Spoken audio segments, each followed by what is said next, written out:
தலைமுடி உதிர்வதை தடுக்கலாம். கைவிரல் நகங்களை தேய்ப்பதன் மூலம் தலைமுடி உதிர்வதை தடுப்பதோடு முடியின் வளர்ச்சியையும் தூண்டலாம். முடி நன்கு வளர கற்றாழை சாறில் தேங்காய் எண்ணெய் கலந்து தேய்த்தால் முடி உதிராது, அடர்த்தியாகும், நன்றாக வளரும். அத்துடன் தலையும் குளிர்ச்சியாகும்.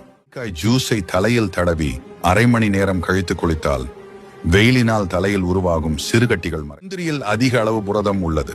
எனவே இதை சாப்பிடுவதால் முடி மற்றும் சருமம் ஆரோக்கியமாகவும் அழகாகவும் இருக்கும்.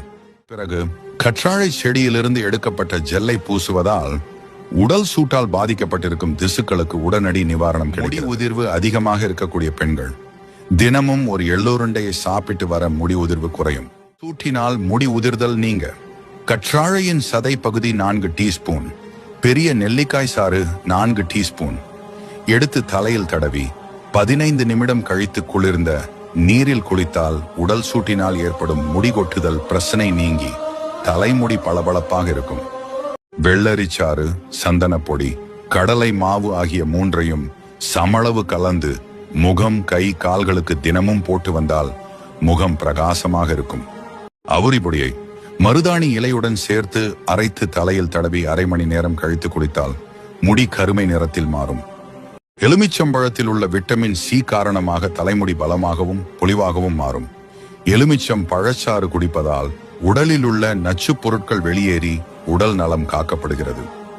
பெண்களுக்கான சம்மர் டிப்ஸ்: பப்பாளி 4 துண்டுகள், எலுமிச்சை சாறு 1 டீஸ்பூன், கடலை மாவு 1 டீஸ்பூன் சேர்த்து அரைத்து முகத்தில் தடவி 15 நிமிடம் கழித்து நல்ல நீரில் கழுவினால் முகம் பளிச் என மின்னும்.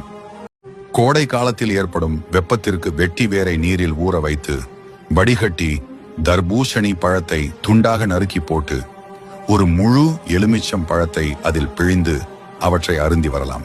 தயிருடன் துளசி சாறு கலந்து குடிப்பதால் உடல் எடை குறைவதுடன் சருமம் பளபளப்பாகவும் இருக்கும். எண்ணெய் வடியும் முகத்திற்கு தக்காளியை 2ஆக நறுக்கி அதில் சர்க்கரையை தூவி முகத்தில் 10 நிமிடம் தடவினால் சருமத்தில் உள்ள எண்ணெய் பசை குறையும். பித்த வெடிப்பு மறைய பூவரசு பூவை எடுத்து சிறிது விளக்கெண்ணெய் சேர்த்து நன்றாக அரைத்து வெடிப்பு மீது தடவி வந்தால் பித்த வெடிப்பு குறையும். சருமம் பளபளக்க ரோஜா குல்கந்தை தொடர்ந்து சாப்பிட்டு வருவதால் சருமத்தில் உள்ள கொலாஜன் அதிகரித்து சருமம் பளபளக்கும். அரைமுடி கருமையாக மருதாணி இலைகளை காம்பு இல்லாமல் சுத்தம் செய்து ஈரமில்லாமல் கடுகு எண்ணெயில் இலேசாக சூடாக்கி இந்த எண்ணெயை தொடர்ந்து பயன்படுத்தி வந்தால் நரைமுடி கருமையாகும். இலைகளை விழுதாக அரைத்து அதனுடன் கடலை மாவு சேர்த்து கலந்து முகத்தில் பூசி பின் 10 நிமிடம் கழித்து குளிர்ந்த நீரால் முகத்தை கழுவினால் முகம் பிரகாசமாக இருக்கும்.